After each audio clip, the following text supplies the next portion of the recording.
wabarakatuh. Halo semuanya, kembali lagi di The Research Podcast atau Report. Seneng banget rasanya hari ini bisa nemenin kalian di episode kali ini. Kali ini kita ada di episode 3 untuk The Research Podcast. Nah, hari ini spesial banget nih teman-teman semua. Kenapa? Karena episode 3 ini merupakan episode penutup dari The Research Podcast pada season kali ini. Nah, untuk itu kita ada menghadirkan topik yang akan sangat-sangat menarik bagi teman-teman sekalian. Sebelum masuk ke podcastnya, izinkan aku perkenalin diri aku dulu ya. Aku Artika, aku sebagai podcaster pada hari ini. Aku dari bidang riset dan keilmuan LEM Universitas Islam Indonesia. Oke, karena episode ini penutup, pastinya kita pilih tema yang gak main-main nih teman-teman. Tema yang relevan, dekat dengan kehidupan mahasiswa, dan layak banget dibahas secara mendalam. Tema kita hari ini adalah Campus Vulnerability, mengungkap resiko seksual mahasiswa dan pencegahan literasinya. Tenang aja teman-teman, ini bukan topik yang menakutkan, tapi justru topik yang penting buat nambah wawasan kita sebagai mahasiswa tentang lika-likunya kehidupan di kampus. Nah, di episode kali ini kita akan bahas dari dua perspektif sekaligus, yaitu dari sisi kesehatannya dan juga dari sisi psikologisnya. Karena dari itu kita menghadirkan narasumber-narasumber yang sangat keren banget ini teman-teman. Nah, mungkin kita bisa kenalan dulu untuk narasumbernya. Di sini ada Kak Alia dan juga Kak Irham. Apa kabar nih Kakak? Alhamdulillah baik. Oke, nah mungkin dari Kak Alia bisa perkenalan diri dulu. Halo teman-teman semua, kenalin nama aku Alia Nailatul Kiasa. Aku sebagai mahasiswi FKUII angkatan 2024 dan juga staf muda dari Departemen Pendidikan dan juga Profesi LEM.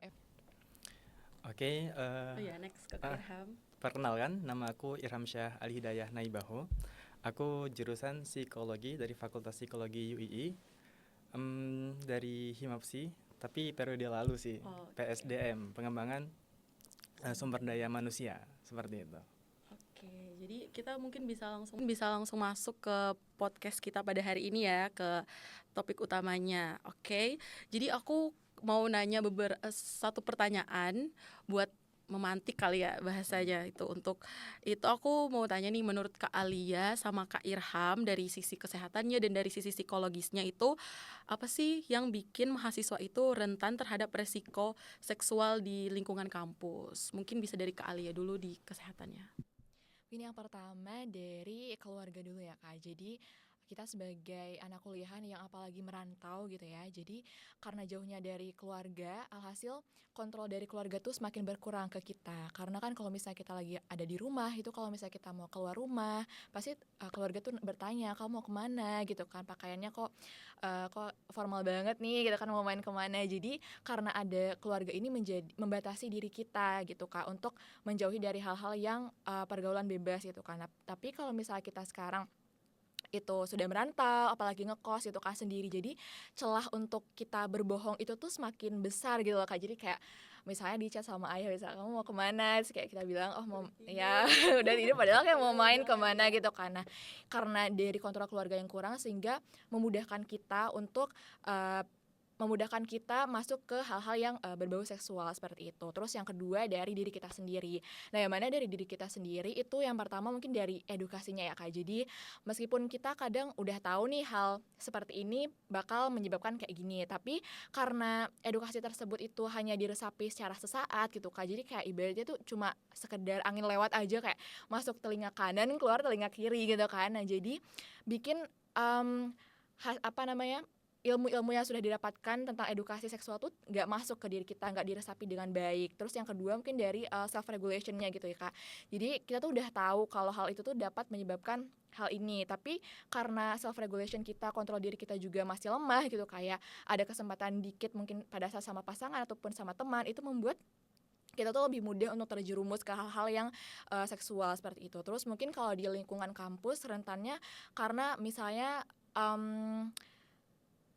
berkontak secara fisik secara terus-menerus gitu Kak. Kayak misalnya mungkin dengan pasangan entah itu di kampus ataupun di kos gitu kan Kak. Kayak padahal cuma fisik yang sedikit aja bisa pegangan tangan atau bisa dipijat-pijat punggungnya ataupun kayak cium pipi kanan pipi kiri, yang mana itu kan hal-hal kecil sebenarnya, tapi kalau dilakukan secara berulang itu kan justru malah membuat hal tersebut menjadi lebih besar gitu kan Kak.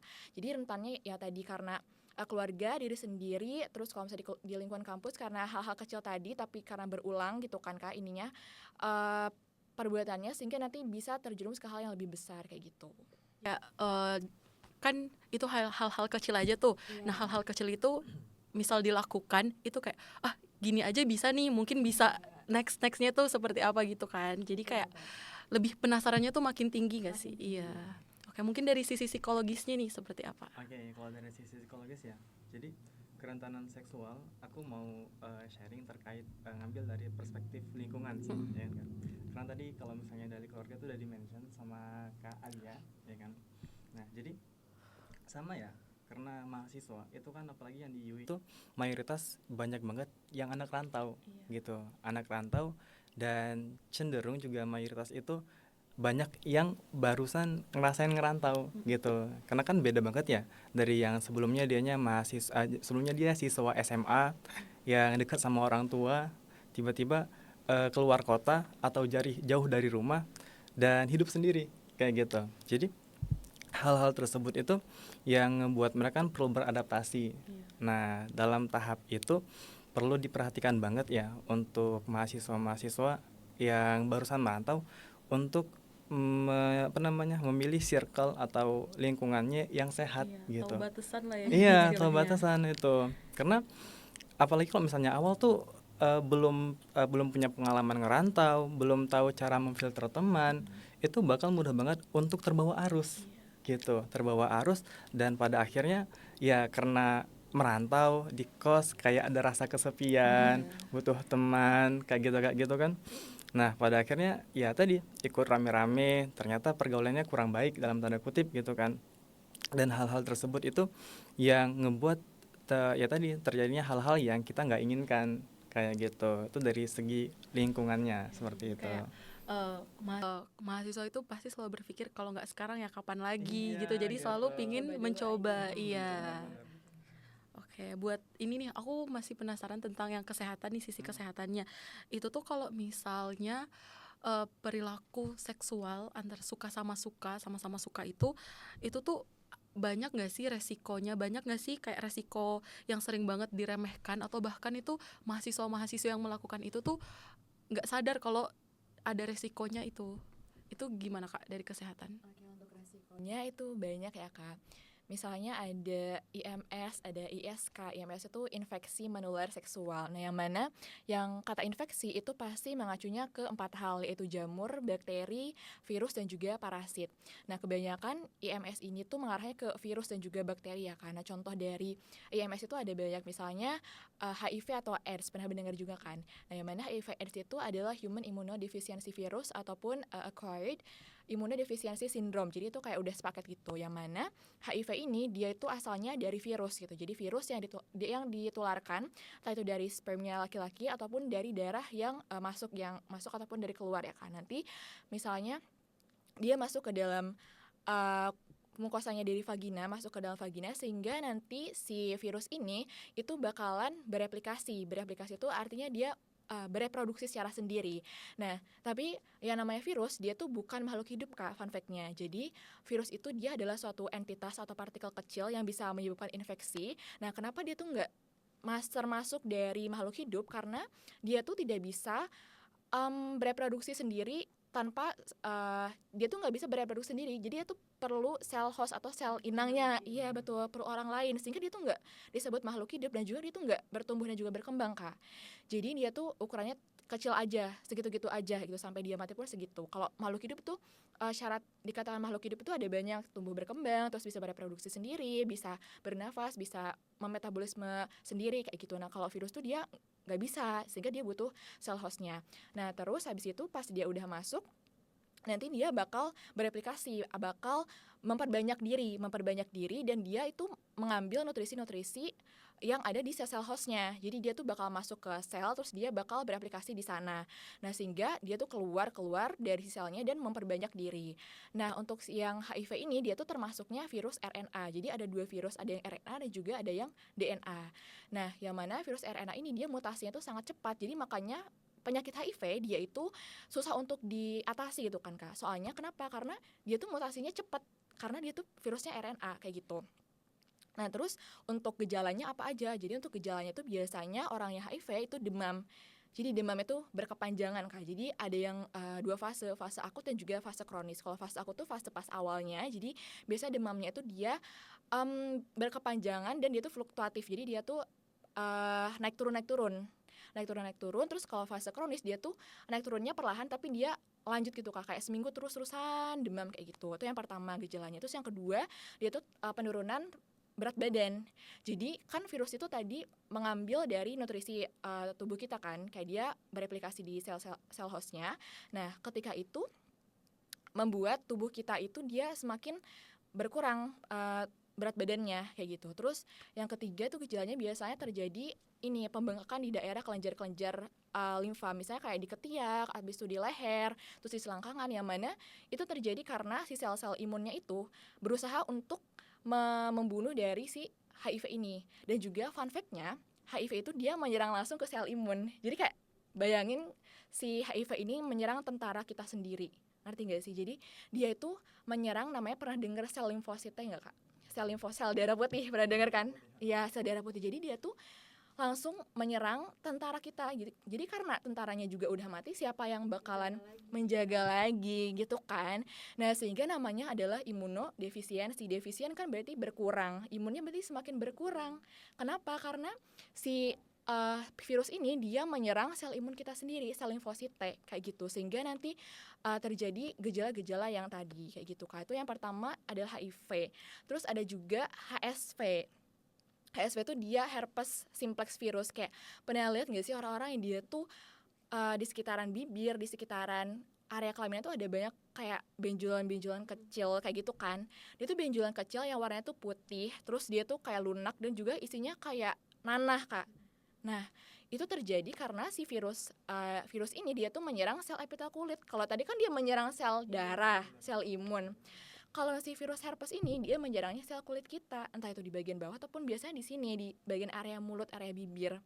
Nah sehingga dia itu membuat sel-sel epitel kulit kita tuh dia lisis atau pecah gitu. Karena sifat virus itu ada 2, ada yang lisogenik dan juga ada yang lisis. Kalau lisis dia membuat selnya langsung pecah, kalau lisogenik itu dia selnya masih tetap ada gitu kan Kak. Nah sehingga yang terjadi apa, benjolan gitu kan, kayak isinya tuh nanah. Nah nanah ini isinya adalah sel darah putih, makanya warnanya kan putih kan, karena isinya ada sel darah putih. Terus ada virus itu sendiri. Jadi hati-hati kalau misalnya lihat orang yang di sininya tuh ada kayak benjolan-benjolan kayak putih gitu, soalnya isinya tuh bisa jadi ada virus yang masih aktif. Jadi pas dia kayak pecah, dia tuh bisa menularkan ke diri kita gitu lewat kulit kayak gitu. Itu yang HSV. Tadi kan HIV, terus ada HSV, terus ada HPV. HPV itu human papilloma virus. Jadi dia tuh kan semacam kutil-kutil kelamin gitu Kak, yang ada di area bawah kita, yang mana dia tuh bentuknya bergerombol, terus pink, terus itu lebih jinak dan juga kayak kenyal-kenyal gitu. Itu yang HPV. Terus ada juga ISK. ISK tuh infeksi saluran kemih. Pernah dengar kan? Nah ISK ini biasanya rentan ke cewek. Kenapa? Karena bagian anatomi yang bagian uretranya itu dia kalau cewek lebih dekat ke anus, beda kalau cowok. Kalau cowok kan dia lebih panjang, sehingga pada saat seseorang itu dia misalnya laki-laki melakukan penetrasi ke bagian anus, terus si cowoknya itu dia bawa bakteri gitu kan, dia bawa bakteri ataupun virus, dia tuh bakalan masuk ke dalam sana, terus nanti dari anus dia bakal pindah ke uretra, sehingga di sana si virus ataupun bakterinya bakalan berkembang biak kayak gitu, sehingga nanti menyebabkan radang. Dan kalau misalnya dia bisa menyebar, dia tuh bisa menyebarnya ke ginjal ataupun ke kandung kemih kita, karena kan ginjal, kandung kemih, terus uretra tuh dia kan nyambung kan Kak. Nah kalau misalnya dia masuk ke ginjal namanya pilonefritis, kalau misalnya dia masuk ke kandung kemih namanya sistisis. Jadi kayak dia tuh bisa menyebar kalau ISK, dan juga biasanya terjadinya pada cewek daripada cowok. Terus gejalanya apa aja? Untuk gejalanya biasanya terjadi di suria ataupun pada saat kencing itu dia rasanya nyeri. Nah kenapa nyeri? Soalnya dia tuh bakalan masuk ke si sel-selnya, bakal ngerusak Nah, pada saat ngerusak dia bakalan membuat si saraf-sarafnya itu semakin sensitif. Jadi kan ada sel tuh kan di bawahnya ada saraf-saraf sensorik kan Kak. Nah, nanti dia tuh bakal ngerusak sehingga sel sarafnya tuh semakin sensitif. Jadi makanya pas dia pipis tuh jadinya kerasa nyeri. Terus yang kedua itu frekuensi kencingnya tuh semakin meningkat karena tadi meskipun kayak dia tuh sebenarnya si kandung kemih. Jadi kan ada namanya kandung kemih kan Kak. Nah, kandung kemih isinya kan adalah urin. Nah, karena kalau misalnya dia udah masuk ke dalam kandung kemih, dia tuh bakal membuat si saraf-saraf sensoriknya tuh ibaratnya jadi rusak. Jadi kayak dikit-dikit tuh pipis, padahal mah sebenarnya isinya cuma dikit gitu kan. Jadi kayak kontrol sarafnya tuh dirusak, frekuensinya semakin meningkat. Terus juga dia gampang kebelet. Jadi kayak yang harusnya tuh dia bisa nahan, tapi karena dia udah merusak saraf-sarafnya sehingga dia tuh bisa tiba-tiba aja kayak keluar sendirinya kayak gitu. Terus juga nanti biasanya urinnya berbau sama keruh Kak. Soalnya kan karena itu radang sehingga nanti banyak sel-sel darah putih terus juga yang udah mati itu nanti bakal berkumpul sehingga nanti masuk ke dalam urin sehingga urinnya dia keruh dan juga bau gitu. Jadi untuk resikonya itu tadi ada IMS, infeksi menular seksual, terus ada ISK gitu. Iya betul. Secara besarnya kayak gitu. Kayak sebenarnya tuh banyak banget resiko kalau tentang seksual gitu yang tanpa kita sadari itu sebenarnya itu menular. Dan kita kalau misal dilakukan itu kan kita nggak sadar kalau itu ternyata sudah menular ke kita. Nah resikonya itu akan di masa yang akan datang, misal ketika kita sudah menikah terus ternyata dicek kesehatan, lah ternyata kita ada penyakit ini. Nah tanpa kita sadar ternyata kita sudah punya penyakit itu dari lama kayak gitu ya. Oke, kalau dari psikologis nih, aku mau tanya ke Kak Irham. Kan kita sering dengar tentang literasi seksual. Nah, dari sudut pandang psikologi, itu apa sih makna sesungguhnya dari literasi seksual itu? Dan juga apakah mahasiswa itu perlu tahu boundaries atau batasan pribadi dan dinamika hubungan juga, dan juga kayak pengelolaan emosi sebelum melakukan hubungan seksual atau berhubungan kayak pacaran misalnya gitu, Kak. Jadi tentang literasi seksual dulu kali ya.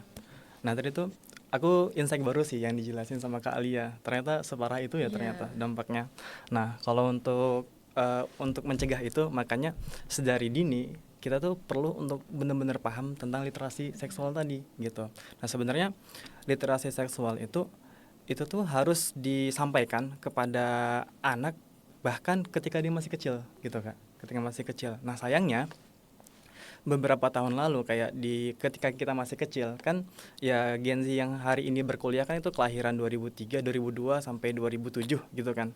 Nah di saat kita kecil, di saat kita SD, hal-hal kalau misalnya bahas seksual tentang literasi seksual itu sesuatu yang tabu. Iya. Itu sangat-sangat disayangkan. Makanya bahas apa tuh? Bahas apa tuh gitu. Bahkan untuk menyebut nama alat kelamin itu tuh sering banget dipleset-plesetkan kayak ke hewan. Jadi ke hewan atau ke nama-nama yang lucu kayak gitu tuh. Itu kalau nggak salah istilah itu eufisme gitu. Nah, sedangkan ketika kita mau memberikan literasi seksual, kita harus menyebut namanya dengan nama sesungguhnya gitu. Walaupun nggak lucu ya gitu. Tapi ya gimana biar anak itu sedari kecil itu tuh menghormati tubuhnya gitu. Nah bagaimana anak itu bisa menghormati tubuhnya kalau dari dia kecil dia nggak tahu nama aslinya apa gitu. Makanya ya kita harusnya nggak aneh untuk menyebut kalau alat kelamin laki-laki itu namanya penis gitu. Kalau misalnya alat perempuan itu namanya vagina gitu. Jangan kayak kan biasa titik tahap apa lah gitu kan.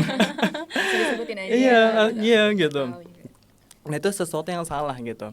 Nah jadi karena banyak dari mahasiswa hari ini yang nggak mendapatkan literasi seksual sejak dini ketika dia SD atau ketika dia SMP bahkan SMA. Nah di umur sekarang itu tuh jadi sesuatu jadi berdampak yang negatif gitu. Jadi mereka nggak tahu batasannya ternyata ini tuh nggak boleh, itu nggak boleh. Kayak kan idealnya kita itu kita punya boundaries lah gitu. Itu yang tadi kan ada pertanyaan apakah penting untuk membuat boundaries, itu penting banget gitu. Kita harus tahu ini red line, ini nggak boleh. Kalau misalnya dia udah ngelewatin ini, nggak boleh, no gitu. Nah sayangnya ketika seseorang itu, kalau secara psikologis ya, ketika seseorang itu mendapatkan perilaku yang dia nggak duga gitu. Misal tiba-tiba ada mahasiswa lagi kafenya sepi misal gitu. Nah tiba-tiba ada orang yang dia nggak kenal ngedeketin kayak ngedempet gitu. Itu kan sesuatu yang nggak biasa ya. Nah biasanya respon seseorang tuh ada 3. Kalau dia kalau nggak fight, flight, freeze gitu. Kalau dia biasanya kalau misalnya dia punya nyali atau dia udah dibekali atau dia pernah mendapatkan literasi seksual, oh ini nggak betul nih, dia bisa melawan atau dia berteriak gitu, atau dia lari tadi flight. Nah kalau misalnya dia nggak dapatkan itu ketika dia kecil, itu bisa jadi freeze gitu, freeze dan dia beneran beku gitu, gitu, nggak bisa ngapa-ngapain gitu. Karena fun fact-nya ya, aku punya komunitas ya, namanya itu tumbuh bareng itu. Jadi eventnya tuh kita intimate discussion dan pesertanya itu cuma 5. Jadi bener-bener intimate. Dan orang-orang yang datang itu orang-orang yang unik, yang punya cerita-cerita, punya trauma-trauma gitu-gitu. Nah aku belajar banyak sih dari mereka. Jadi itu tuh real gitu loh.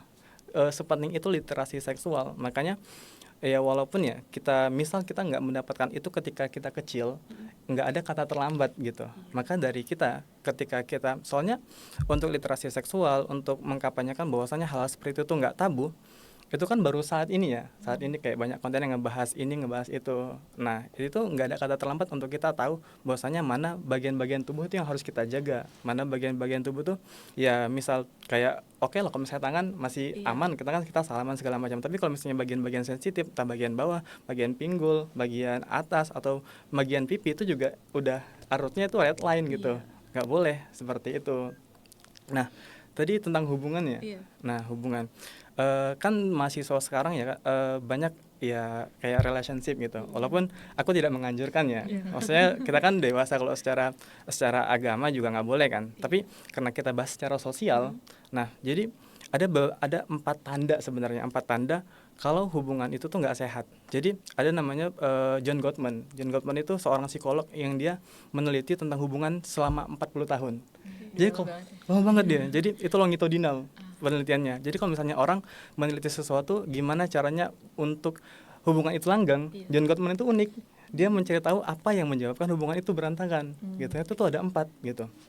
Yang pertama itu kayak kritik gitu.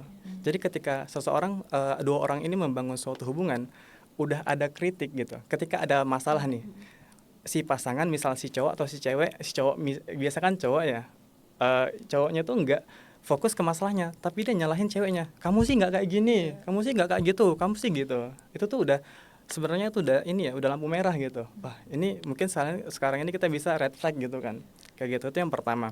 Baru yang kedua itu dia udah mulai ngeje gitu, personal gitu.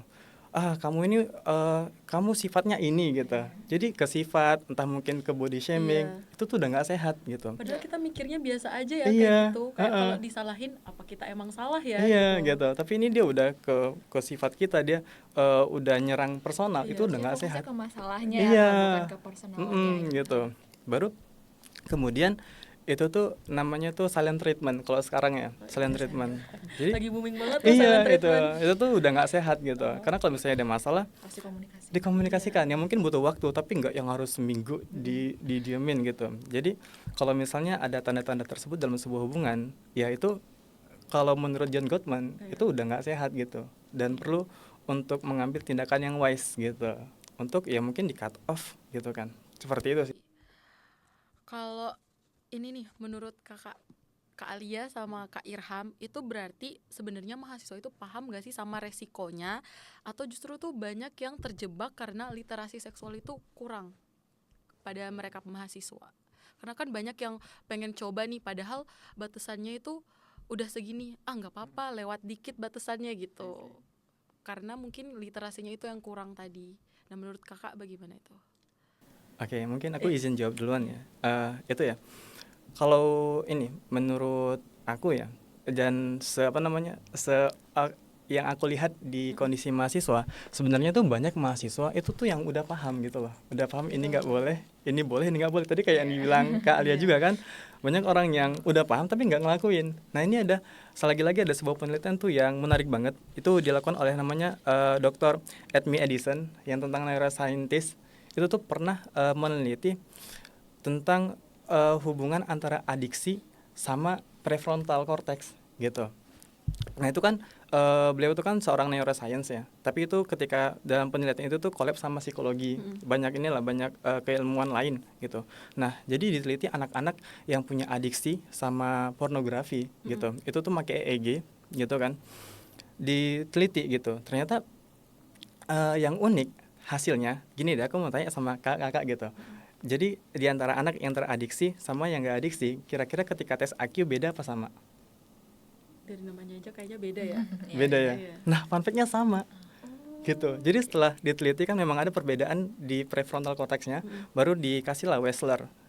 Itu kan untuk mengetahui IQ itu di alat tes psikologi, dan fun fact-nya itu sama gitu.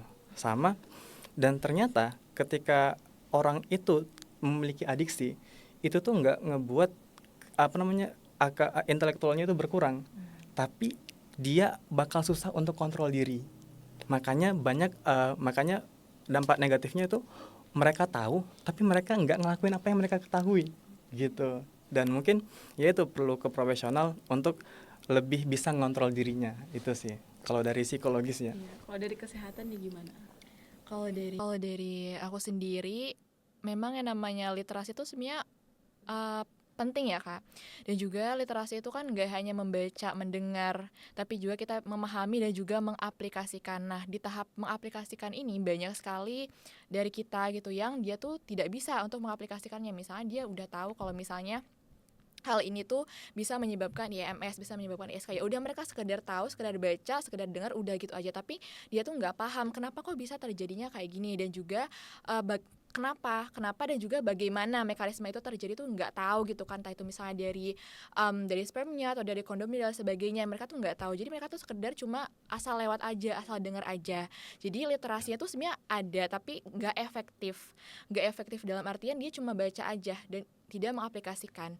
Terus juga mereka tuh sebenarnya sudah paham tapi mereka tuh merasa overconfidence, kayak kalau misalnya aku ngelakuin sekali nggak apa-apa lah ya, mungkin kayak kedepannya ya udah sih kalau misalnya emang apa dampaknya, kayak emang sedampaknya meremehkan gitu kan. Terus juga mungkin kayak ngelihat teman-teman yang lain ngerasa kalau yang lain juga nyobain tapi kok nggak kenapa-napa, mungkin aku bisa cobain juga. Jadi kayak overconfidence, dan juga dari lingkungan sekitarnya yang mendukung dia untuk melakukan hal yang seperti itu. Dan juga tadi dari kontrol self regulationnya, jadi kontrol dirinya tuh dia masih kurang gitu. Jadi kalau masalah tadi tentang adiksi gitu kan, jadi emang adiksi itu kan dia kecanduan ya Kak. Jadi kecanduan ini memang berhubungan juga sama neurotransmitter dopamin. Nah gitu.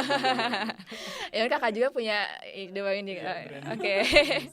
Sekalian promosi juga ya Kak. Jadi memang untuk orang yang adiksi tuh dopaminnya tuh dia berlebihan, sehingga yang namanya adiksi itu dia tuh mengalami kalau di obat itu kan ada toleransi obat itu kan Kak. Jadi kalau misalnya dia itu semakin lama semakin banyak mengkonsumsi pornografi, sehingga untuk toleransi kesenangan dia tuh ambang batasnya semakin rendah gitu. Kayak yang harusnya cuma diem aja tuh dia, ya udah bahagia, tapi karena dia itu toleransinya tuh udah tinggi, sehingga dia tuh butuh kesenangan yang lebih, sehingga dia kecanduan hal seperti itu gitu. Oke, jadi sebenarnya kalau terkait tentang sex education lah ya istilahnya itu. Jadi sebenarnya kalau terkait tentang sex education lah ya istilahnya, itu tuh banyak banget sebenarnya resiko yang bakal kita dapat kalau kita nggak tahu batasan, kalau kita nggak ngerti diri sendiri, kalau kita nggak tahu lebih banyak tentang soal literasi seksual tadi, itu kan